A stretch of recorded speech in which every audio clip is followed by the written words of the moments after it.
Nah make masang lilin segala. Loba laler pot kanu dahareun. Oh gitu.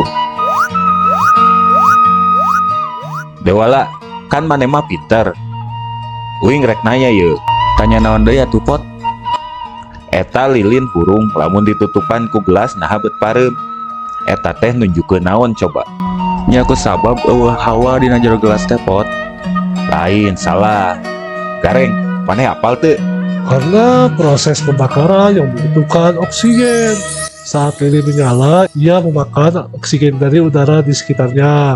Ketika lilin ditutup gelas, pasokan oksigen yang masuk terbatas. Sedangkan gas lain seperti karbon dioksida yang merupakan hasil pembakaran akan menumpuk di dalam gelas. Akibatnya, konsentrasi oksigen di dalam gelas semakin berkurang. Sementara karbon dioksida semakin meningkat karena lilin tidak memiliki oksigen yang cukup.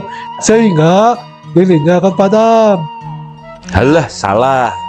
Ya terus apa tuh? Lamun lilin hurung terus ditutupan ku gelas, eta teh nunjukeun maneh eueuh gawe gareh. Ah, euy.